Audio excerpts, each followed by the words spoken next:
salaamaaleykum sunu mbokk internet yi rawatina ñi nekk fii ci Grand Dakar mbégte ak contentement la ñuy am chaque jour ñu wax yéen seen émission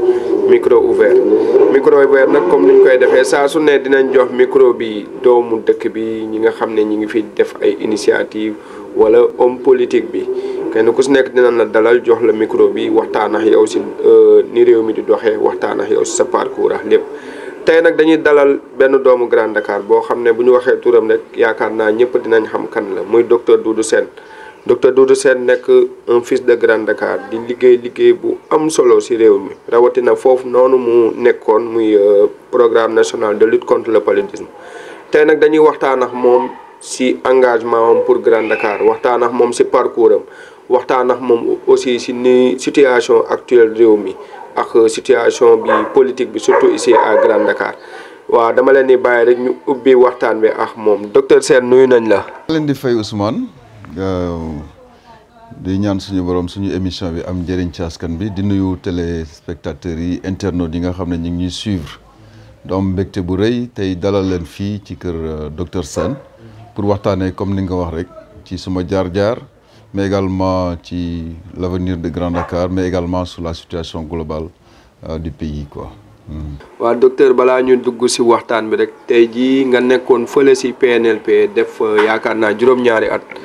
remplir sa mission tey bon yàlla mi dara tëwul am indi ku la fa wuutu ban sentiment nga am actuellement ak noo jëlee nouvelle boobu noonu. waaw ginnaaw ba ñu sant yàlla. sant bu baax suñuy waajur yi nga xam ne moo ñu permettre tey grâce à éducation bi ñu defal ñu mën a tey nekk ci yenn niveau yi dañ koy sant suñu borom bu baax a baax bu loolu jàllee di fàttali ne PNLP foog naa ne mooy suma x poste ba ma nekkee ci administration ba tey di fàttali ne man 2000 laa dugg ci administration sénégalaise à partir de 2000 Kédougou lañ ma njëkk a yóbbu. ma nekk fa médecin chef adjoint boobu accès bi rek il fallait faire 18 heures de temps balaa ngay egg Kédougou ma nekk fa adjoint pendant 4 ans jóge fa nekk médecin chef du département de Kédougou après ba ñu érigé région de Kédougou en 2008 ci lañ ma nommé médecin chef de la région de Kédougou donc man maay le premier médecin chef de la région de Kédougou après Kédougou ma jóge fa ñëw ministère de la santé à partir de 2012 ba 2014 ma nekk fa chef du système national de l'information sanitaire donc lépp lu ñu doon xayma ci wàllu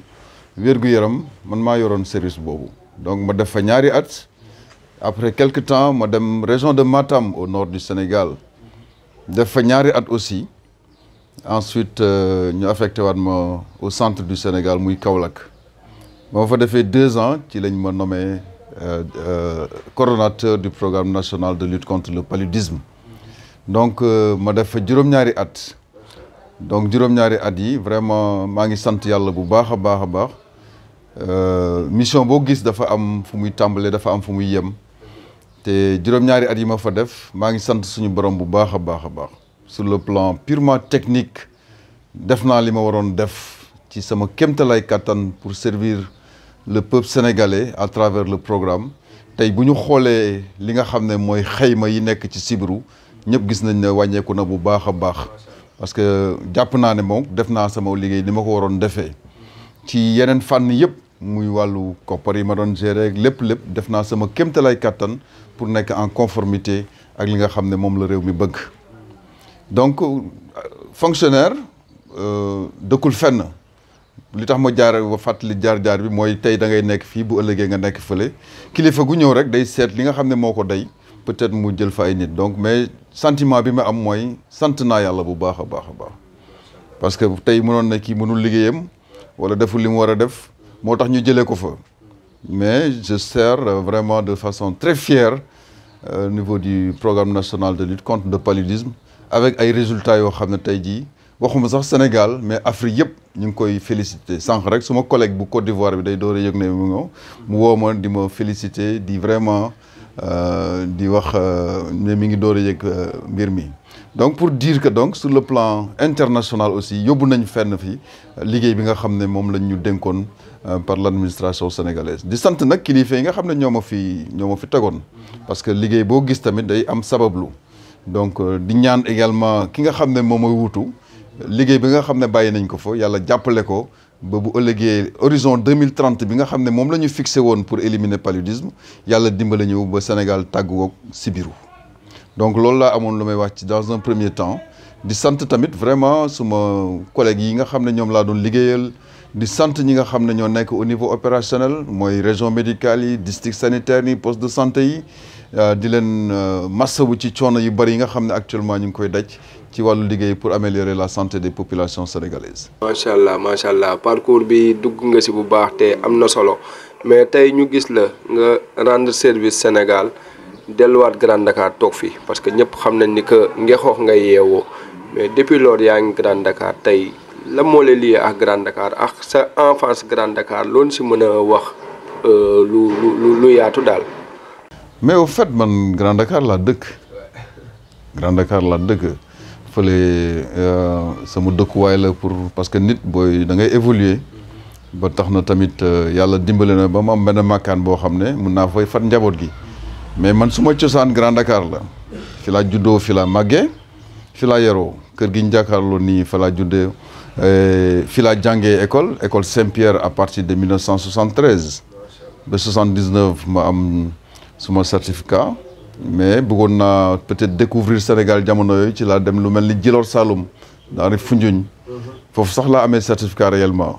def fa ñaari at ensuite ma ñëwaat école Waagu Ñaay donc ba 85 ma dem lycée Van Vollenhoven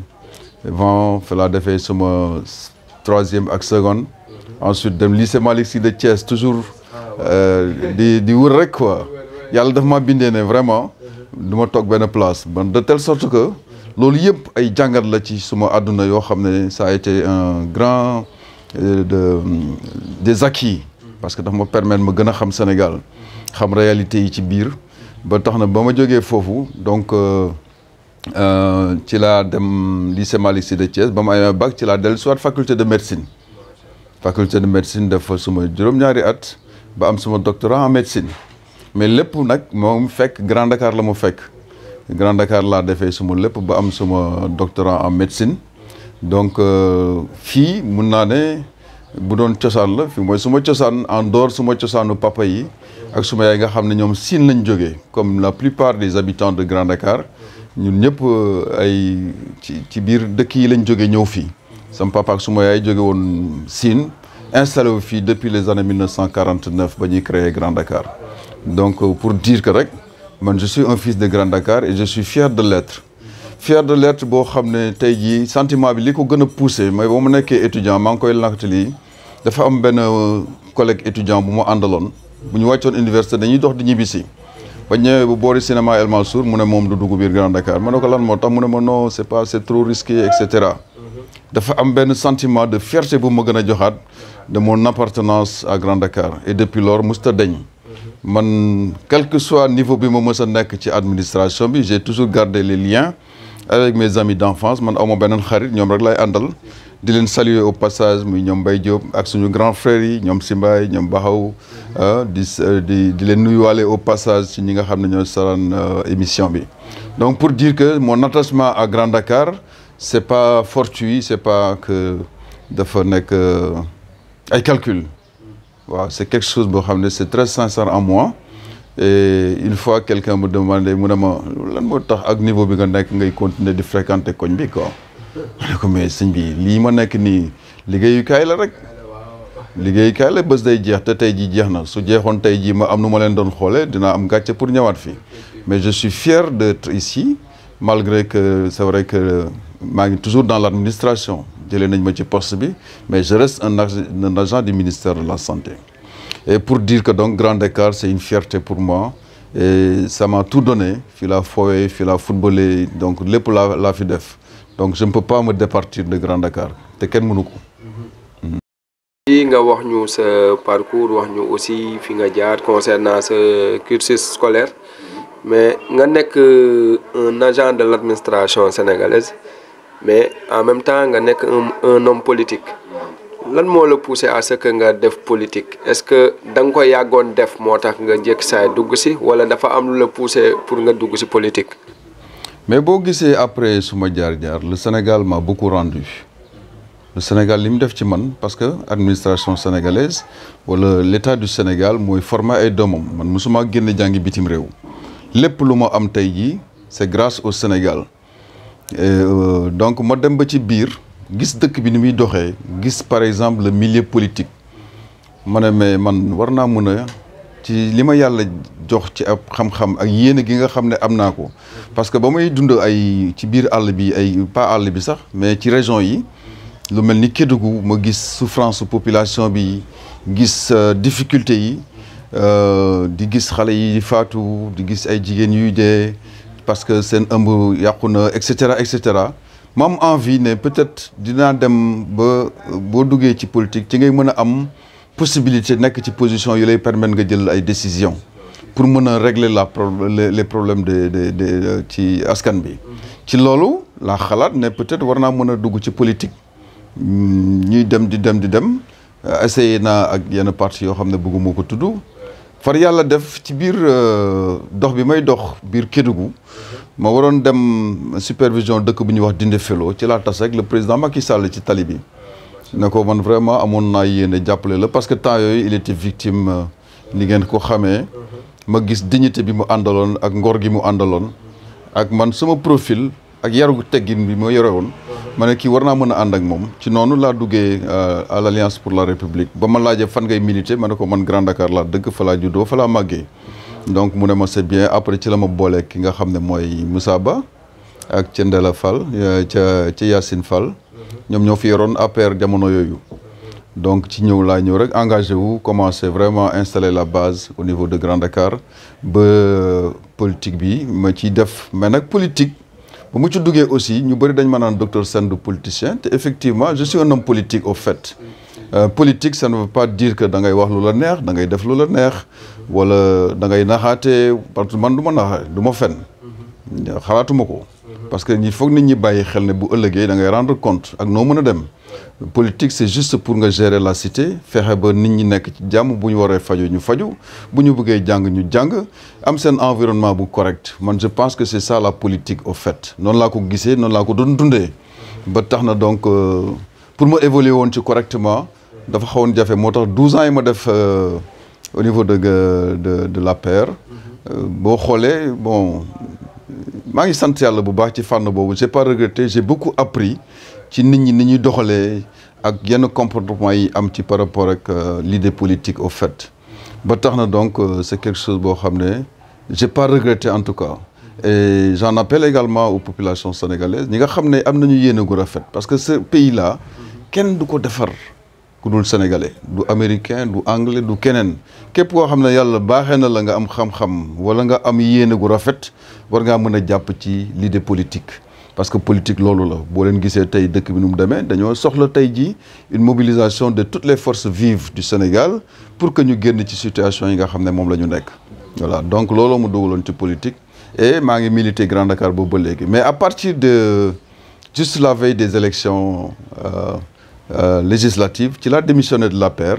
parce que j'ai senti que quand même malgré que effort yi ma ci doon def il y a pas eu de grande considération comme il se devait j'ai préféré me retirer de l'APR et rester comme ça libre mais je reste un homme politique au service de nos populations. tey jii APR boobu noonu nga bokk ak ni ñuy expliquer ni nga xamante ak président Macky Sall tey boo doon def benn bilan ci ñaari mandat yu mu fi jot a def en tant que citoyen en tant que un agent de l'administration tey lan nga ñuy wax ci bilan am. bon li ma mën a wax ci bilan bi mooy moi en tout cas personnellement je suis très satisfait parce que man dund naa à l'intérieur du pays avant Macky Sall dund naa ci biir intérieur du pays après Macky Sall boo gisee sur le plan accessibilité man xëyee naa fi fajar 5 heures du matin dem defi réunion Matam le même jour ma ñibbi si waat loolu xam nga il y a 10 ans ci ginnaaw wala 20 ans ci ginnaaw kenn mënu ko xalaat parce que pour aller à Matam il fallait faire au moins 18 heures de temps soit nga jaar Saint-Louis jël le long du fleuve soit nga jaaree ko Louga génn Daara Jolof jaaree ko Louga dem Touba jaar Linguère génn ji Matam pour donner juste un exemple tase naa ak ay nit dans le Ferlo ñu ne ma ñoom mosuñu woon xalaat ne bis dinañ toog taal lampe mi ne kabaj tàkk wala ñu ubbi robinet ndox ñëw donc ça c'est des exemples mais pour dire que rek y a que l'œuvre de Dieu moo mën a parfait yàlla rek moo mën a defar lépp di jag ba tax na donc loolu moom gàcce ngaalaama laa koy waxal mais nag y a des manquements par-ci par-là yoo xam ne nit ñaa ngi koy coow ci wàllu yenn façon de gérer ci yenn nit ñi nga xam ne dénkoon nañ leen ay mbir parce que tamit loolu dafa am mook politique ci àdduna yi ñoo yem dëkk boo dem am na fa mais warul tax tamit ñu saaxee yenn ressources yi nga xam ne il devait aller vers les populations mais moi je suis très satisfait su ma leen doon noter en tout cas je lui donnerai quand même 8 sur 10 parce que quand même il faut reconnaître sur le plan diplomatique gis nañu aura bi nga xam ne Sénégal amoon na ko sur le plan des infrastructures waxatuñ ko sur des initiatives yoo xam ne extraordinaires à travers le plan Sénégal émergent yoo xam ne tey jii bu ñu ko réaliser woon je suis sûr et certain que l'émergence rendez-vous du 2035 sera réalisée par contre dafa am yoo xam ne benn volet bu important bu nekkoon dans le plan Sénégal émergent muy wax capital humain le capital humain ce n'est pas des que nit ki am ay xéwal nii boo amee xéwal te xamoo ni ñu koy gérer du am njëriñ moi je pense que l'éducation de base tey jii boo gisee dëkk bi nu mu bindee ak disons ci man laa koy tàmbalee jël sa lekk ba pare sànni ci mbedd mi wax ak nit li ngeen war a waxal ba pare nga jaar ci ginnaaw def leneen c'est-à-dire dafa am loo xam ne tey jii dañ ko war di xoolaat ci suñu réew mooy éducation bi formation bi parce que tey bu ñuy wax emploi de jeunes tu peux pas employer un jeune boo xam ne amul métier jànguloo wala defuloo dara je pense que dafa am dans la vie d'un individu ay étapes yoo war a franchir pour demain prétendre à être par exemple utile à ta société ngay jaaree ci xam-xam jaaree ci yar ak ci teggin loo xam ne tey jii am nañu ay références yoo xam ne tey jii bu ñu sukkandiko woon ci références yooyu tey mun naa waat ne tey jii dans 20 ans dans 30 ans Chine mun nañ toll fa Chine toll tey am nañu ay valeurs yoo xam ne tey ku mel ni Cheikh Ahmadou Bamba Khadimou Rassoul mi nga xam ne moom laa yaakaar tey ak ëllëg mais bind na fi ay affaires yoo xam ne tey jii boo demee ci Naxju bu ñu ko traduire en français boo ko liiree am na comportement yoo xam ne wax dëgg fa la nit sañu koo defati da lay wax sax ba nit boo ko xamalee lu bon waroo ko wax ba tax na donc yooyu yëpp dafa bokk ci li nga xam ne mooy jëmale réew kanam du dem ci kanam du rek ay tali du rek ay hôpital wala dara mais ay comportement yoo xam ne nit ki dañ ko war a am ci seen biir pour bu ëllëgee yow bu ñu la dénkee mbir nga mën a saytu ne xam ne kat lii yëfi askan bi la donc yooyu yëpp dafa bokk ci li nga xam ne pour man dans les perspectives war nañ ko bàyyi xel surtout par rapport ak nos nouveaux gouvernants ñu bàyyi loolu xel ci wàllu éducation bi ci wàllu formation bi adapter suñu curricula de formation à nos réalités xoolaat globalement suñu constitution parce qu'il y a des réalités qui sont là yoo xam ne dëppawul ak suñu constitution ñun ba tax na donc pour ñu génne réew mi ci situation bi mu nekk pour man il est important que ñu retourner à la source gën a sénégaliser notre politique ci parce que boo demee en Afrique de l'Est moi j'ai vu que par exemple les tableaux publicitaires yu bëri ci seen langue lañ koy bindee mais nga jël xale bu am 7 ans 6 ans di ko jàngal beneen langue pendant très longtemps balaa muy comprendre c'est des défis certes mais je pense que c'est possible il faut savoir oser commencer et ba ma déggee ne par exemple lu mel ni kunkaati man tey dugal nañ ko ci curriculum de formation amoon nag ci aw ma ci ay preuve mais dégg naa ñu wax ko kunkaati man la téere boo xam ne Serigne Touba moo ko bindoon pour xamal nit ñi boo nekkee étudiant ni nga war a comporter woo ni nga war a ñemee xiif ni nga war a moytoo di fo ni nga war a fexe am xolu muñ yooyu yëpp dafa nekk loo xam ne tey ji boo nekkee étudiant wala nga nekk élève da nga ko war a am ci sa kii loolu lay permettre nga réussir donc di jëlaat par exemple ci man fii laa juddoo màgga fii mais ba may jàng université yombul woon trop pour dire que nag il faut que nit di nangu muñ pour nga mën a egg ci benn niveau bu néew da ngay gis nit muy dem nii mais boobu la waxoon jaar-jaaram wala réussite am da nga naan lii mënut a nekk ah am na benn commerçant bu mag boo xam ne histoire am tey jii maa ngi ko dégg ba ma nekkee Kaolack mais ba muy ñëw Kaolack 2000 francs la wàccee mais daara ja la jógee tey ça fait partie des hommes les plus riches de ce pays donc pour dire que rek jàng école mooy tax nit réussir donc voilà globalement li nga xamoon moom laa bëgg a wax ci jaar-jaaru président Macky Sall di ko ñaanal jàmm di ñaanal ñi nga xam ne ñoo ko remplacer tamit yàlla defal leen ndam parce que dëkk bi soxla na ko il y a énormément de défis qui nous attendent et je pense que les gens doivent se fédérer bàyyi lu bari fete woote bàyyi genre comment dirais-je faire en sorte que qu'il y ait moins de divergence ci suñu biir parce que Sénégal quand même c'est 18 millions d'habitants bariwul Sénégal rëyul et je pense que mën nañ ci génn quoi mais di yéene nit ñi lu baax di wax lu baax di def lu baax rek. waa si biir 12 ans wu Macky Sall yooyu nga nekkoon Grand Dakar nekk fi responsable politique ak APR ak Grand Dakar nu mu bindoo ñëpp xam nañ ni que c'est pas facile yow est-ce que yomboon na tey jii nga nekk biir Grand Dakar en tant que responsable politique surtout APR est-ce que c'était facile. Effectivement parce que man c'était pas très facile que nga mën a évoluer correctement comme li ma la wax rek politique ñi ciy nekk am na ñoo xam ne métier lañ ko def. mooy exclusivement loolu la ñuy nekk man par contre man dama ñëwoon dans la politique pour apporter une contribution à l'évolution de mon quartier ci sama quartier mais également de la nation sénégalaise parce que dañ naan wax béy ci sa weewu tànk donc man yéene gu rafet rek moo ma dugaloon ci politique donc cette innocence politique aw ma ci woon expérience donc il y a des échéances yoo xam ne chaque fois da daan ñëw mais ñi naan ma da nga war a nekk suma militant yi da nga war a nekk candidat mais j'ai pas voulu dama doon xool li gën a raisonnable pour ñu mën a am chance su gagner par exemple parce que man su ma bokkee ci kuréel damay bëgg di respecter dogalu kuréel ba ñu def fi yàlla def am ñoo xam ne nekkoon nañ fi yàlla jox leen ay ndombal tànk te boo xoolee APR li nga xam ne li ko gënoon a manqué mooy amuloon benn structuration xamuñu kan mooy kan tu vois amuloon benn organisation à la base qui permettait de définir réellement les rôles de telle sorte que bokk na ci peut-être li nga xam ne moo taxoon mu gën a jafe am na benn instant ñu dem ci élection passée yi mais en tant que membre ci kuréel bi nga xam ne moom laa bokkoon mais bu ñu joxee directive ne kii la ñu samp mais soit da ngay bokk wala nga démissionner mais comme il fallait accompagner moi j'ai accompagné ba yàlla defal nañu ndam at moomu et j'ai joué pleinement vraiment ci dama doxalin ba ñu gagné parce que du ma ne man maa tax ñu gagné mais j'ai pesé pour que ñu gagné def naa li nga xam ne waroon naa ko def pour ñun ñu mën a gagné mais gis nga ci yow vous avez tous été témoins de cette ni mu mujjee daal waaw mais man doxumu woon ci yooyu c'est-à-dire moom victoire bi moo ma intéressé woon et on a gagné mais malheureusement élection locale bi lay wax noonu élection locale bi donc de telle sorte que boo gisee aussi ba ñu demee jusqu'à la fin ni mu mujjee ñëpp gis nañ ko moi c'est vrai que defuma ko woon pour ne waa ndombal tànk bi laa ci xaar l'essentiel pour man sama vision moo doon participer au développement de la commune sur les 9 compétences transférées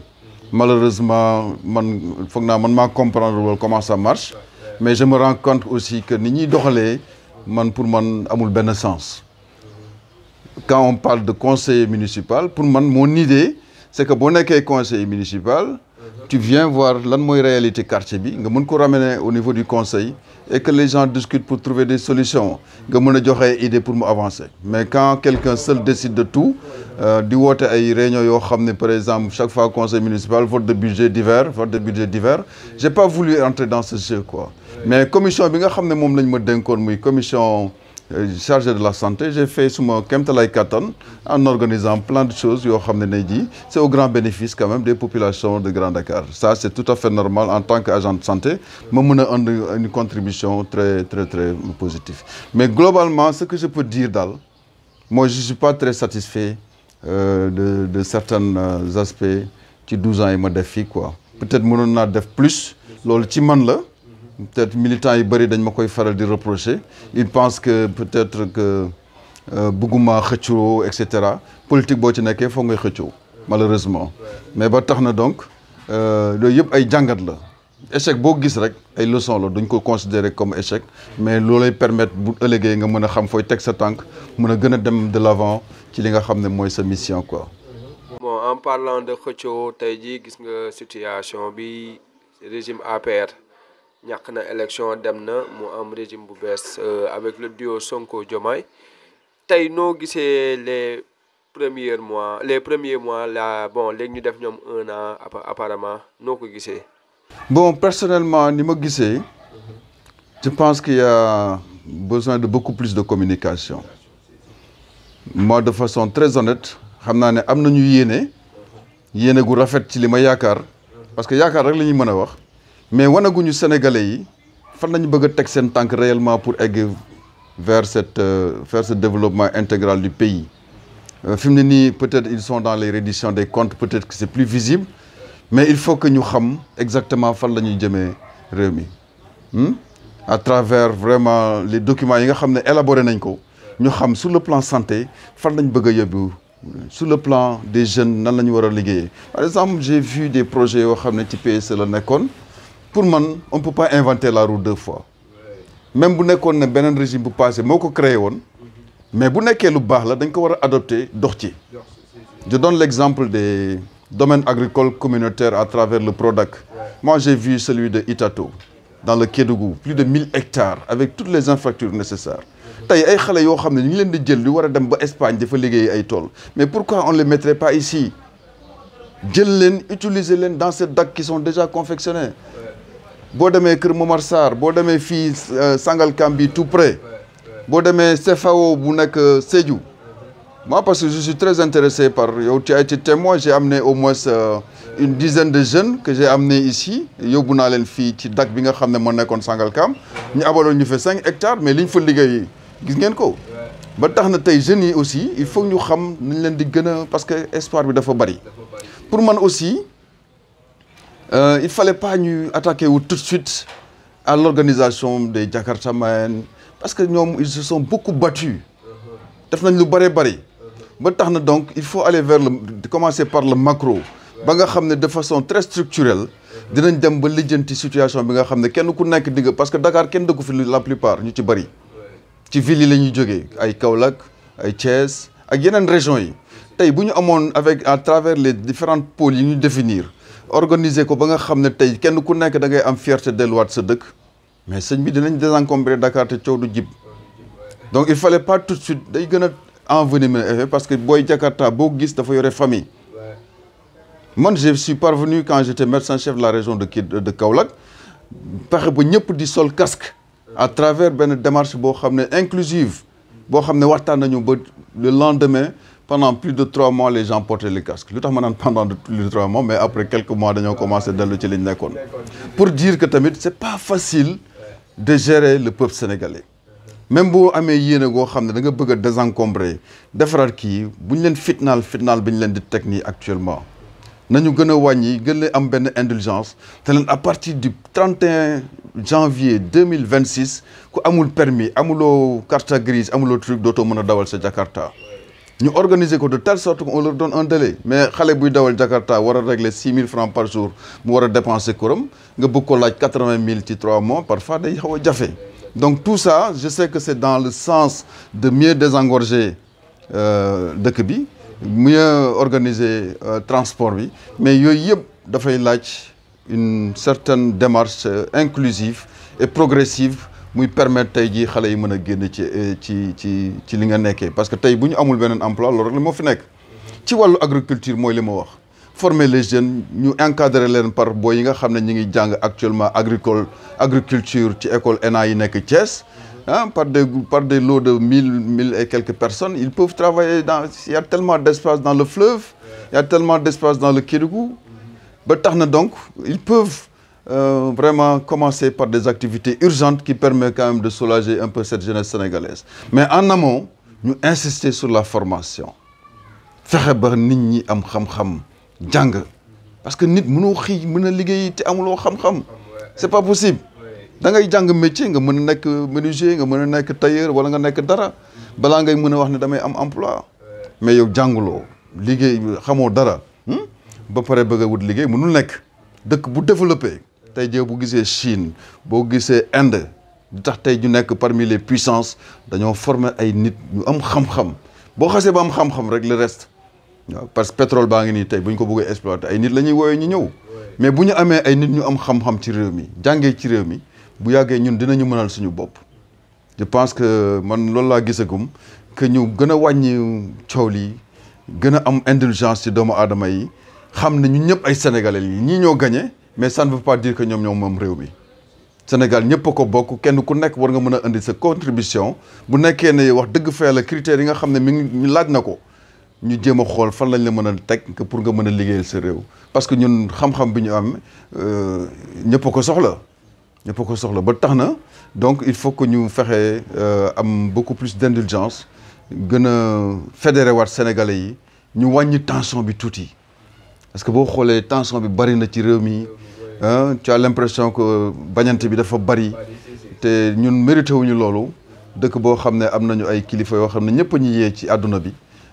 dalee ko ci Cheikh Amadou Bamba Alhaji Malick bu Kunta dañu am benn ay patrimoine yu doy waar yoo xam ne tey jii Sénégal war na cee mën a génn quoi nañu delloo si waat xel yi te xam ne tey jii àdduna loo gis rek dafay jeex am na ñu fi nekkoon bu ëllëgee dina am ñeneen ñu fi nekk ainsi de suite mais ñun ñëpp nañu am yéene pour ñoom ñu réussir parce que tey jii espoir bi nga xam ne moom la ñu dégagé woon ci peuple sénégalais yi ba nit ñi voté leen tey jii en masse espoir boobu buñ ko ñàkkee Sénégal dootul wóolu kenn donc moo tax ñun ñëpp a war a jàpp fexe ba yàlla dimbali leen ba ñu gis yoon bi parce que c'est dans l'intérêt de tout le monde parce que kenn waru leen souhaiter ñu échouer wàññi wax yi jëm ci liggéey bi quoi. est-ce que docteur Sène pare na pour liggéey ak duo Diomaye Sonko si buñ ko soxlaa. je suis dans l'administration ci fànn boobu donc heure bu ñu ma soxlaa par exemple ci li nga xam ne mooy xam-xam jëm ci wàllu santé man damay participer buñ ma ko waxee buñ ma ko waxul man damay continuer di liggéey pour sama réew parce que dafa moo leen ko ñoom man avant may dugg ci politique maa ngi doon servir sama xam nga lan moo ma yóbbu Kédougou est-ce que. bon waxal nga ko mais il faut nga waxaat ko fii. man président Abdoulaye Wade laa seetaan ci télé bi à Sorbonne en 2000. fekk may door a génn ministre ñu may door a recruter. ma dem ci direction may wax naan benn médecin nanguwut a dem Kédougou. ma dem ci le directeur des ressources humaines pour sama affectation mu ne ma fan nga bëgg ñu yóbbu la parce que dama ko xamoon. ma ne ko Kédougou laa bëgg a dem mu ne ma Kédougou wuti foofu. ma ne ko du Sénégal la bokk. yóbbu ma foofu et j'ai pas regretté parce que ba ma fa demee li ma fa jàng ak li ma servir sama dëkk vraiment je suis fier man bu ñu ma fayal woon dërëm sax satisfaction bi population boobu di am ci man rek man su ma duggee Kédougou damay mel ni doomi Kédougou laa de telle sorte que je suis très fier de servir mon pays donc il n'est pas question sur des trucs politiques que may bañ a servir sama donc si xalaat nañ ne docteur Sène war na mën a am njëriñ ci lii mais man je travaille sans pour autant faire de distinction nekkuma ci yooyu nekkuma ci gamme boobu quoi léegi nag les gens peuvent penser ay affaire transhumance jàppal bàyyi mais man nekkuma ci gamme yooyu quoi nekkuma ci gamme yooyu mais tant que maa ngi mën a servir mon pays je le servirai et ni mu gën a rafetee te je l'ai fait et je l'ai prouvé pendant 25 ans ma nekk dans mon système en tout cas amul fenn fu ma jaar ñu naan cam yàlla dimbali na ma en tout cas ci ndimbali suñu borom bu wax dëgg fee la muy Kédougou muy Matam muy Kaolack muy SINIS service national d'information sanitaire bu PNLP bu mu ñëw ji def naa su ma kéemtalaay kattan ba tey jii bu ëllëgee su ma deewoon tamit buñ ma laajee dinaa xam ne kat lii def naa nii waaye peut-être am na ay imperfection parce que ni ma wax rek amul benn doomu aadama bu jag waaw réew mi daal nañu gën a mobiliser wu jéem a xool nan la ñuy jàppalee askan bi sonn nañ peeru sonn goo xam ne nii foo ko nattu weesu na ko waaw. mais noo gisee situation politique actuellement à Grand Dakar. waaw situation bi génération bu dem mais am na jeunes yu bëri ñu ngi commencé di affirmer wu bon. mais c'est tout à fait normal parce que li ñuy jëm nii. c'est l'alternance générationnelle. man peut-être je suis au milieu des différentes générations donc de telle sorte que c'est tout à fait normal que les jeunes affirment leurs ambitions. Tey jii voilà, le président il est très jeune, le premier ministre il est jeune, donc c'est normal que la jeunesse manifeste leur ambition par rapport à l'avenir de ce pays. Mais lu ci mën a am expérience tamit dafa baax parce que balaa nga naan naam ne fa parce que tamit gérer c'est autre chose, c'est autre chose. Les ambitions sont tout à fait normales et pour je pense que sur le plan Grand Dakar pour le moment lépp dafa na teg mais je sais que gars yi ñu ngi doxi gudd ku nekk di jéem a xool nan ngay. nga xam ne moom la gars yi am. ainsi de suite ainsi de suite. pour man c'est ça la mission bi nga xam ne moo tax ñuy xëccu mairie. mais xëccu ko parce que dañ naan diw mooy maire ak yooyu amul njëriñ. am njëriñ mooy nga ñëw xel mu rafet. am yéene gu rafet. am ay xarañte yu lay permettre nga mobiliser des ressources parce que tey jii budget mairie bi. permettre yooyu yëpp mu ko amul yéene da ko def donc ki fay ñëw il faut mu am koo xam ne tey jii par ces relations dina mën a mobiliser des partenaires extérieurs am ay xarañte pour mën a mobiliser des ressources financières supplémentaires en dehors du budget classique bi nga xam ne moom la mairie bi yore pour mën a génne Grand Dakar de la situation bi mu nekk ba pare mën a négocier quand même avec l' état du Sénégal parce que tey jii lu ci mën a am te état jàppalewu la am na loo xam ne doo ko mën donc il faudra tey li fi nekk ci infrastructure ci Grand Dakar c'est en 1996 2001 la ko mbokk yi fay def. tey amul dara lu nit mën a teg bët lu nit def. gisuma ko bokk. ouais. social bi c'est vrai que il faut xaw a jongler. mais yenn saa il faut ñu takk biiru social bi. jël ko investir ko ci école yi. ay doom yi ay ñoo xam ne suñu parents yi amuñu woon moyen. tey jii jàng nañ ba egg fa ñu war a jàng. donc nañu inscrire xale yi ci école yi. fexe ba ñu am capacité bu ko liggéey ñoom ñu mën a jëriñ seen askan. sur le plan santé tey jii maa ngi féliciter au passage les initiatives communautaires yi fi am. et c'est là la mobilisation communautaire dina permettre mu régler lu bari tey am nañu ambulance boo xam ne dootoo jël nit di ko tegal ci clando. mais su ma sañoon sax ambulance dootul bouger fii. tey war nañoo mën a espace bi nga xam ne moom lañu am entre les écoles là. ñu xalaat ay projets yoo xam ne hôpital bi dina jóg en hauteur. ba nga xam ne nit bu waree am benn intervention chirurgicale du jar ñu ko yóbbu ba feneen. tey on a suffisamment de personnel yoo xam ne dañuy chômer sax. ay infirmiers ay médecins yoo xam ne dañuy wut fi ñu liggéeyee. loolu jaaduwul ci pays. pour man war nañoo mën a liggéey ba nga xam ne tey. li waa ji doon wax démb ci inauguration bi. voilà donc pour man si on a une bonne équipe. je pense que war nañu mën a changer xar kanam commune Grand Dakar bi et j'en appelle à toutes les bonnes volontés qui souhaiteraient ànd ak ñun ci loolu noonu nos portes sont ouvertes. baax na mais docteur boo waxtaan bi yaatu na daanaka wax nañu jaar nañ ci yëpp surtout say carrière bi ak parcours bi aussi am na solo tey ñu bàyyi la rek def message aux populations de Grand Dakar bon.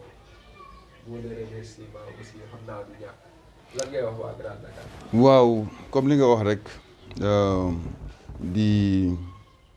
di balwaat àq ñëpp rek di bal ñëpp àq parce que nit chaque fois yenn saa yi nga wax wala nga def sans t'en rendre compte di wax aussi bu ñu ñàkk espoir surtout par rapport à la jeunesse mais il faut que tamit ñu sabablu ñun ñi ngay gis ñi tey ñu am lu mel ni ay ndombol tànk wala ñu egg ci benn niveau bi xëyuñu xëy rek am ko dafa am fu ñu jaar suñu parents yi jàppale ñu ko parce que nit il faut nga nangoo muñ nangu xoslu ba yàlla dimbale nga egg ci benn niveau bi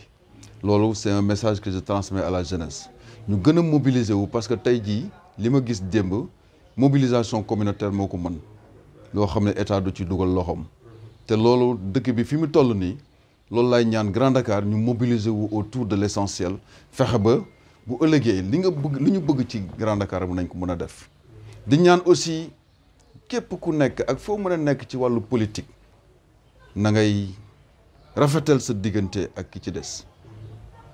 politique jarul yenn yi man mënoo nekk sama xarit démb ak barki démb tey ñu war a dem ba nga xam ne ay jongante ñëw na rek ngeen bëgg a eenante loolu moom dama koy ñaan suma mbokk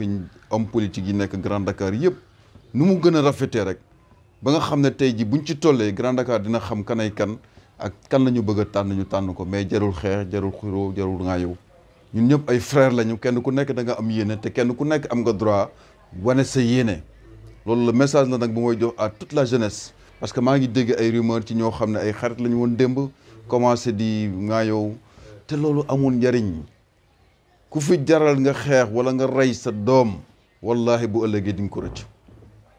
politique jaru ko nañu masla kenn ku nekk wax sa ambition population bi arbitré buñ demee ci mbañ gàtte gi ñu xam kan la ñu war a jël ci kii donc message boobu laa bëggoon jox les hommes politiques di remercier vraiment askan bi yëpp ci seen taxawaay suma am di jàmm yi di nuyu ñëpp di leen féliciter yéen. Grand Dakar mérite